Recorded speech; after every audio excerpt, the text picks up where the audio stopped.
Hi, everyone. Today I have with me Lloyd and Susan Ecker, and they are, I consider, and I think everybody else will, the foremost authority on Sophie Tucker. And they wrote together this book, which is absolutely beautiful. You guys did such a good job. I love this book. I love it. Thank you. I thought you just liked the cover. I love the cover. I love the cover. But the book is amazing, okay? And I was looking up on Amazon. I love history and I love jazz. And I was looking up, I was like, oh, where can what authors can I get to invite on that are still around that, wrote about jazz? And she came up as my number one search on Amazon. And I looked into it, and then I looked into you guys, and I watched your documentary, and I was just blown away. Thank you. The documentary is The Outrageous Sophie Tucker, and anybody who has Prime on Amazon, they can watch it for free.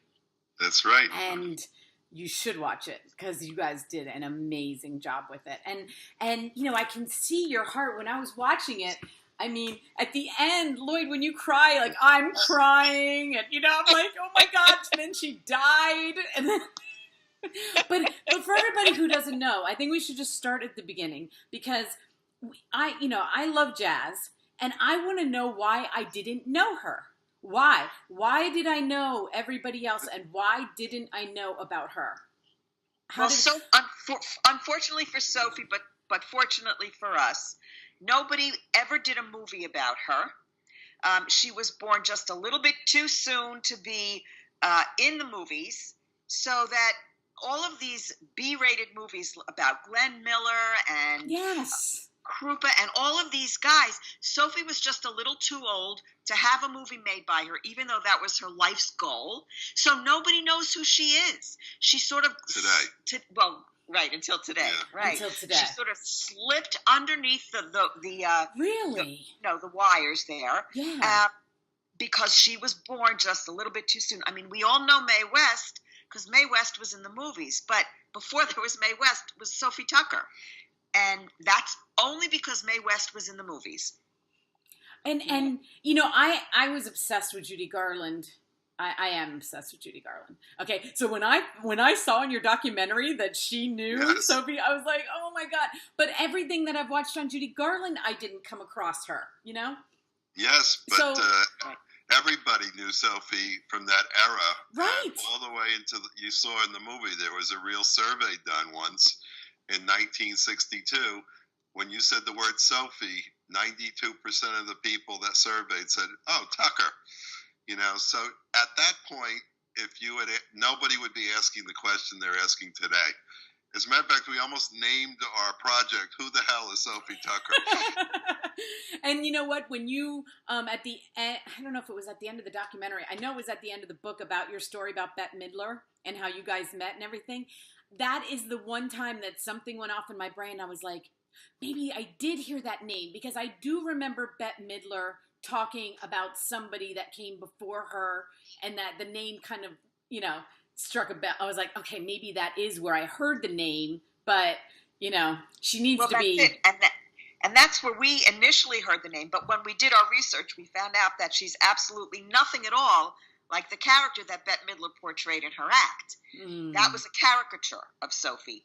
And but because of the act of Bette Midler, it led us to do all this research. So that's the good part about nobody knowing Sophie. And then we found all these scrapbooks, and nobody knew they were around. And then once we realized how many she left in the New York Public Library, we said, "Wow, this is an amazing woman, an amazing story." And we just were fortunate enough to be able to dig it all up.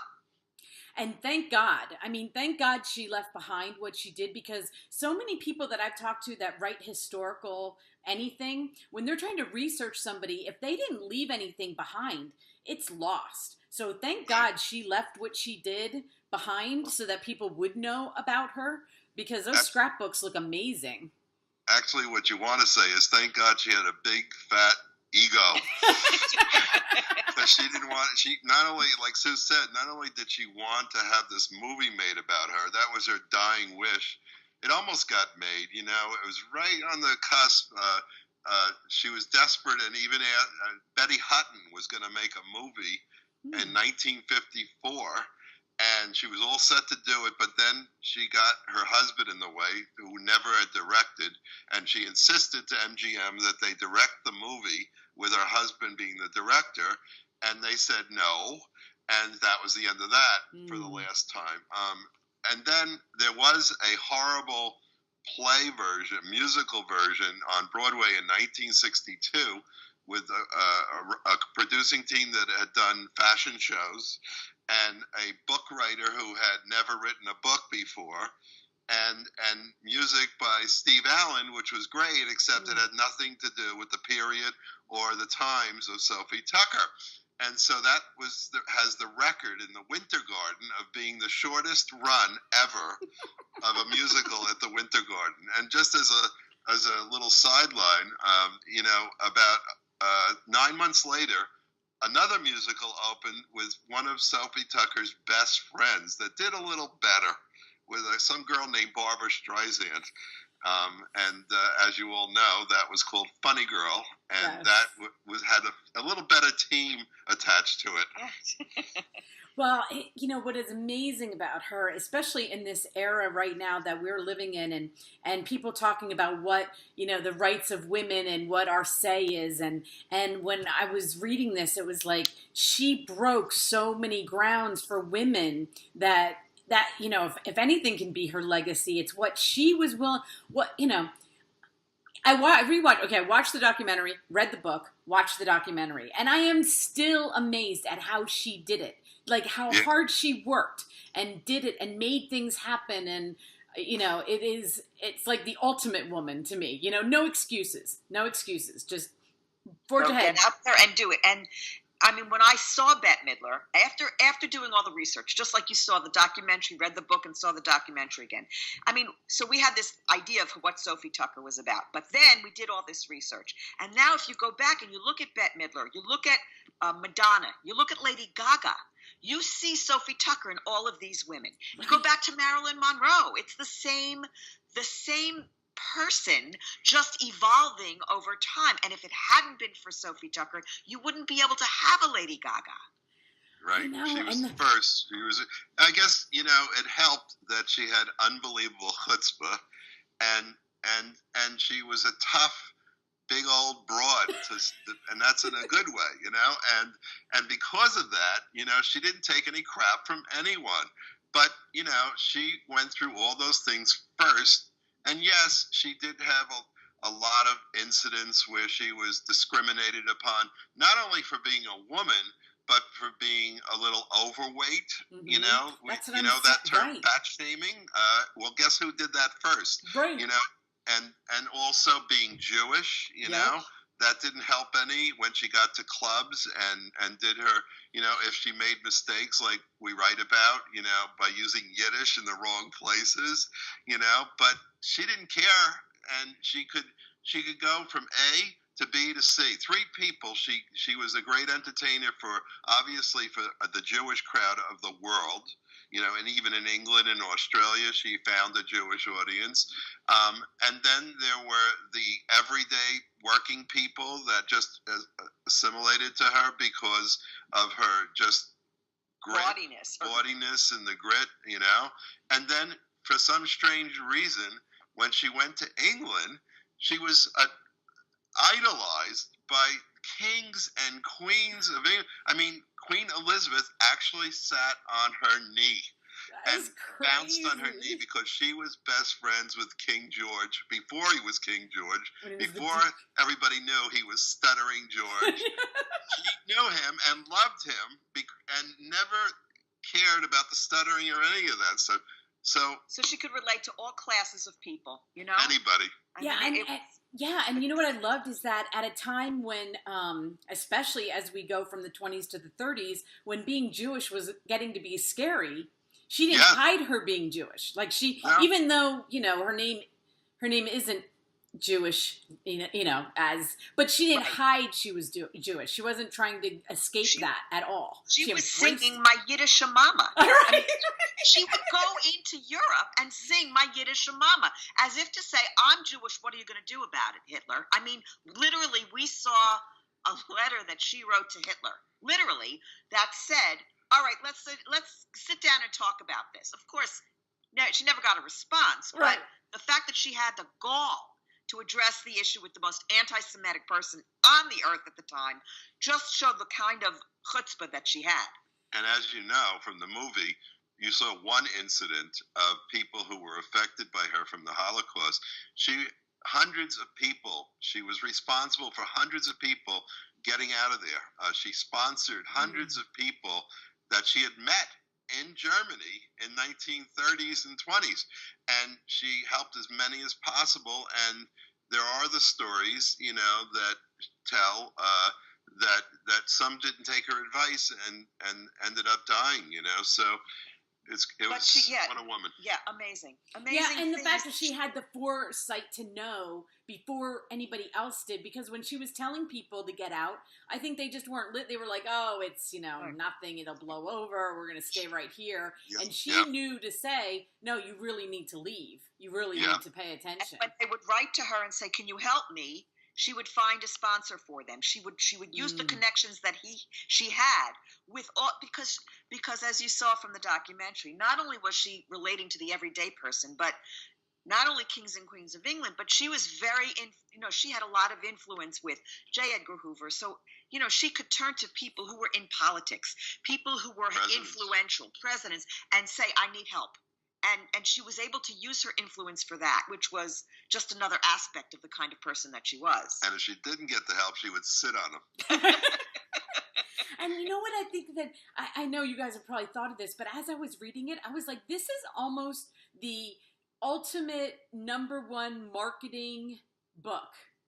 Like, before computers, like, nobody has an excuse on marketing because of what she thought of doing, like taking people's names, writing it down in a book, getting people noticed. Like, I think how easy it is, we just go on Facebook, we just go on, Twitter or something. But she knew that making connections with anybody was going to be what she, for the next time she came into town, or when she was in town, or when, she was like the ultimate marketer, and didn't get taught that. Like, she just knew that was going to be her way to get to the people, That was business sense that she had, this business sense. Yes. And she took it a step further because at the time that she was in vaudeville, the way it worked is you got a salary. You went to a theater, the manager told you how much you were going to get paid. You didn't even sign a contract, and that's what you got paid. But she realized, because she was creating her own audience, that she could get more for herself by saying to the manager, okay, listen, look at how many people I bring in.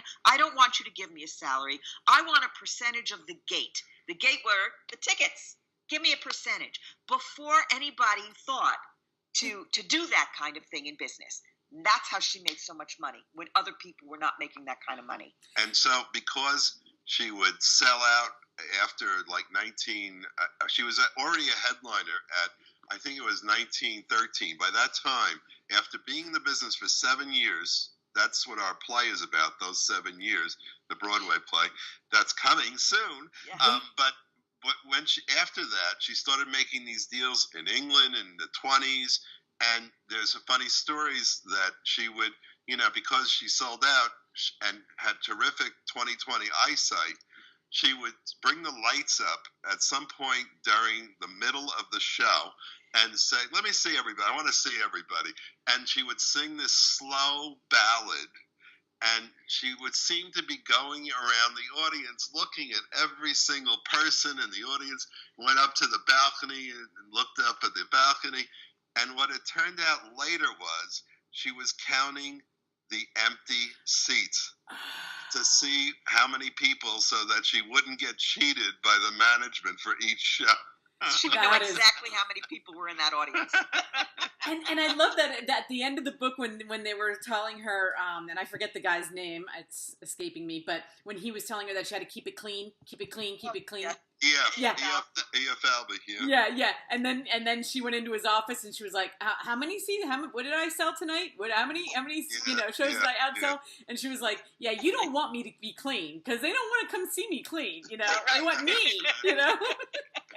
So so you're working on how close is this Broadway show from happening? Oh, well, we finished the libretto, and as a matter of fact, on Friday we're going into a studio to make a demo of our musical numbers, about 20 or 30 of them. And after that, we are going, I don't know, should we mention that name? No. Can't mention it yet. There's a 5-time Tony Award winner, woman, who is now reading it to decide if she's going to help us with the direction of the play and all. And so we can't say yet. So you have to do a little research on women. Women, 5'5", right? 5 Tonys. Okay, so when I watch this back, I want to make sure I got it. Well, we don't. We can't say yet because we haven't heard back, so we don't want to. But that's the type of people we're trying to get involved. Yeah. We had another guy. I don't know if you ever heard of him, but unfortunately passed away. Named Phil Ramone, who was very instrumental in our documentary and the book you read. He helped us with the storyline of the book and the storyline of the Broadway play. And we have been running into all these wonderful people. You saw who was in the documentary. I mean, we got Barbara to be pals with Tony Bennett and also Barbara Walters was amazing. Carol Channing. Yes. We did meet with Bette Midler at least 6 or 7 times also. She just didn't want to be our narrator. So we had to settle for some crying jerk and his wife. Oh, I am so happy that she said no because I love you guys so much. And I all day today I'm like, I'm going to cry. I'm going to see them and then I'm going to cry and it's going to be bad because I'm just as emotional as they are about this. And I just want in, okay? When it becomes I live in Pennsylvania, I'm at 2 hours from downtown New York. I want to be at that show. I want to be there. I want to be at the first show. Okay, you're on the list. I'll pay. I don't want free. I pay. I want to be at the first show because I'm so happy. I'm so happy that I know her. I'm so happy that I know her story. It's made me a better person. It's made, her story has touched me. And the fact that you guys brought it out, people don't understand. And I always tell my children, I have 6 children, okay? And I was a homeschool mom, and I always tell them history, you should know history because there are people that out there that what you can do is because of them. And she is one of those people, and how about how she was born and how she came to be. I mean, you can't tell me that she did not, that her life was not a plan, that this was what was going to happen. I mean, anything could have happened to them. Anything could have happened to her as a baby. As a mom, I'm thinking, how did her mom, how. Right. And that's where you can see the strength of character that it took for Sophie to be such a success. You could see where she got it from. Yes. You could see it in her mother. Even though her mother did something completely different, you can see that strength of character. Okay. How about that her mother rescued her father? Many times. She got something from each of her parents. Her father was the one who was the outgoing one, right. But her mother was the Rock of Gibraltar. Yeah, Sophie had a gambling problem too. Yeah, she got from. But that was kind of fun. But okay, you say this is the first of 3 books, so you have 2 more planned? Yes, we've outlined them, but we're taking a break until we finish the play now. We're working on that, and once that's all settled, then not only do we have 2 books, but we've also outlined a 7-year or 8 years, right? 8 years. Yeah. 8 years, 1 year for each decade TV series that would cover every decade she was alive. And I'm in showbiz, at least. I mean, one for the early years, but then 7 other decades of Sophie and all the people that she met. As a matter of fact, we just scored a meeting with a guy named Matthew Weiner. Do you know who that is? A little guy named Matthew Weiner. Yeah. A little madman guy. We're going to pitch him. He already did the 60s. So I was we're going to say, what a mention perfect guy. all the other decades, and hopefully he will write us a new series and do the Sophie, the outrageous Sophie TV series.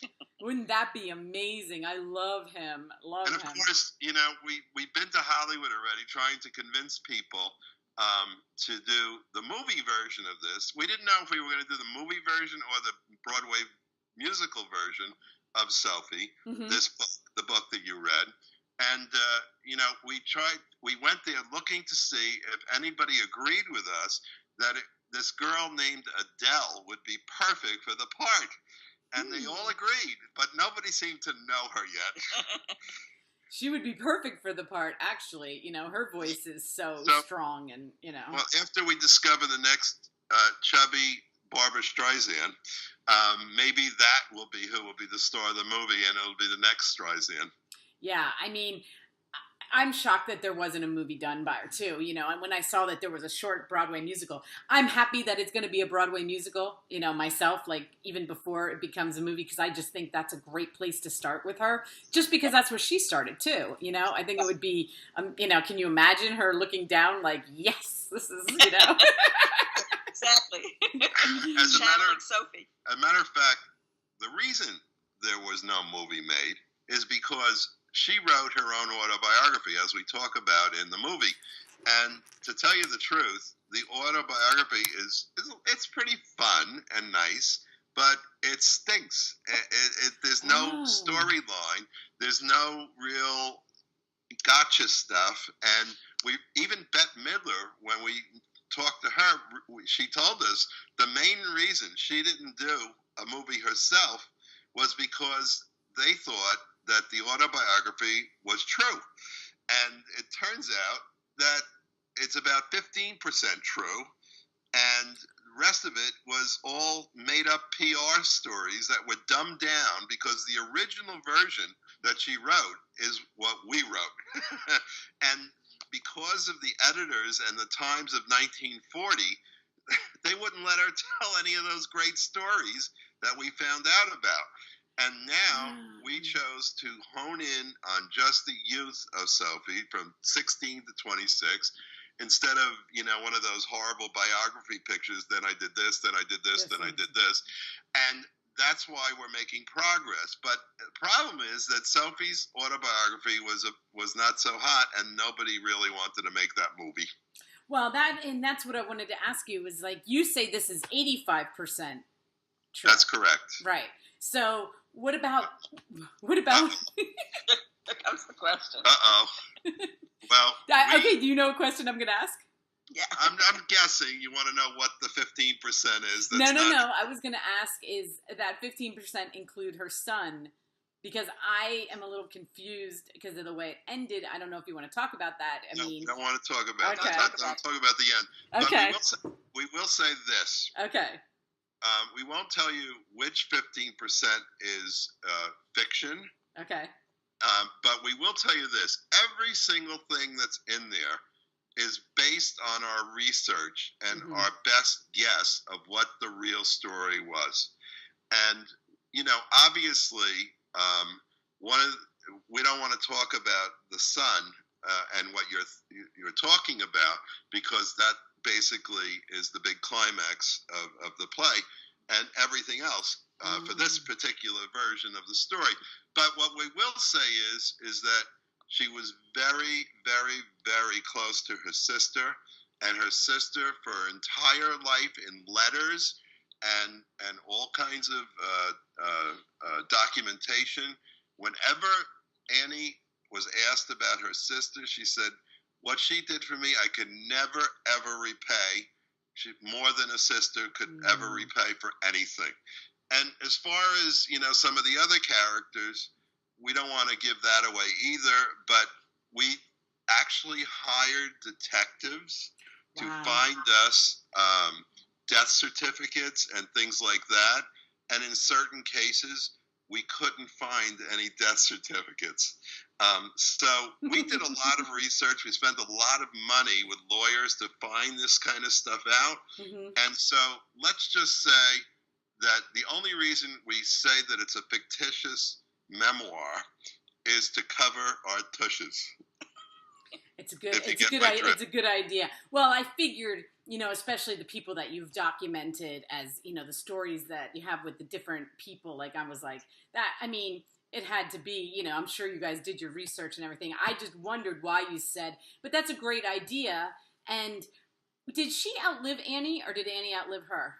She outlived Annie. Oh. Annie died 3 years before her. Oh, okay. And she was younger. Annie was younger by 6 years. 7 years, I think. 7 years younger. But right. She had a bad heart. Because, and then, there was the question of her birth, and I couldn't understand that some sources I looked at had it at, January, and then the other, but then you explained that, why her birthday was, so confusing for everybody. And, I think it's really cool that it was, to their best guess, it was December 25th, right? I mean, that was what they were. Was that? I forget if we had that line in the movie that the actual when somebody asked her why did you change it from the 25th? Is that in there? No, it was in the. I think it's in the book. Yeah, it's not in the movie. That she didn't want. She just said she would say, "Well, I'm pretty sure I was born on December 25th, but I decided a long time ago I didn't want to share my birthday with any other gods." With everyone. Right, and then she just picked the number 1, and then what, 13 for her dad. She's a very superstitious woman. Yes, 13. She had in the scrapbooks. You saw all kinds of charms. 4-leaf clover. She would go to fortune tellers. She had, she was very superstitious. So I think she picked the number 13 because it sort of fit in with. Yeah. And I saw a picture of her with Buddha, and I was like, there was like a Buddha statue, and I was like, okay. Yeah. She liked all comers. That's right. That's right. There was a wonderful story. I think it's in the book about O'Brien, the police officer O'Brien. From San Francisco. Oh yes. San Francisco. When he gave her a St. Christopher's medal, and she gave him the Jewish star. Yeah. And there was a very nice story that we read in the scrapbooks of the letter. His son actually married somebody who was Jewish, and he said to Sophie when he died, he was buried with that Jewish star. That's awesome. That she had given him. Yeah. I know there are just so many. I mean, as I'm reading the book, I'm like, ask him about this story, ask him about, but I can't. There's too many stories. There's too many awesome stories, and that's why everybody needs to read the book and be exposed to her, because she was, and I love how you called it the outrageous, like her, because it was in the book that she was, somebody called her that, right? Somebody said you're outrageous, or the outrageous Sophie Tucker, or something like that. No? I don't think so. That was us. That was you that called her that? Yes, but well, that's the title. I'm sure that a lot of people did think of that too.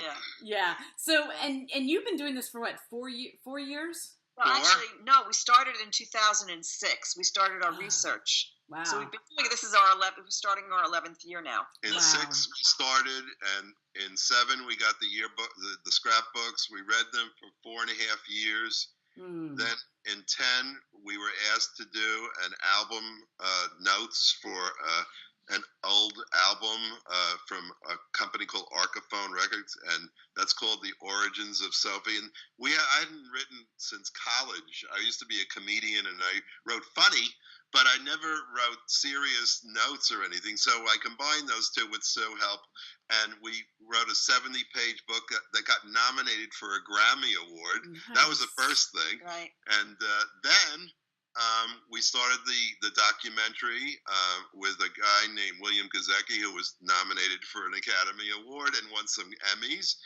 And now we're hoping our book won a couple of awards too. And that's on Amazon if anybody wants it. Or they can go to our website at www.sophietucker.com. They need to go to that website. You guys did a great job on that website. It's beautiful. Thank you. Yes. And the movie's also on DVD if anybody wants to go to Amazon for that too. And then finally, we're hoping for a 5-time Tony Award-winning director to join us and our little family, and that would be nice. And then we'll move on to that girl named Adele. Then we'll move on to the rain.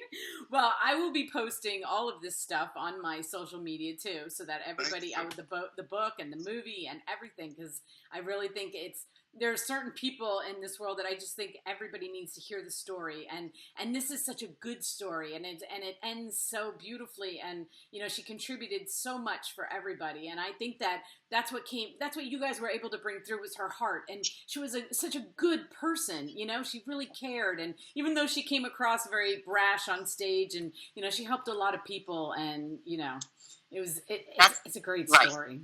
She gets under your skin and into your heart very quickly. Oh my gosh, I was feeling her. I'm thinking, must they feel? Like, as I'm watching all this stuff, I'm like, oh my God, I can feel like I said that, she gives you so much, and you can just feel it from you guys. So I really am so happy that you became as obsessed as me about Sophie. So, and thank you for the book. Thank you for the Broadway musical. I can't wait. I cannot wait. So Thank I will you. be there. So I think I'll get myself a nice little gown or something, in honor. Get my hair done, get a nice little a nice boa. Because that's another thing. I was like, okay, not only would out of all the things that she's contributed, her fashion, that idea that everybody, nobody thought of that before her, Right. There are so many things that she was just so amazing at. So anyway, but go on. Thank you so much, guys. It was so much fun talking to you. Have fun babysitting. Thank you for having us. Yeah, we will keep in touch, okay? Okay. Thanks a lot. Okay, thank you. Bye-bye.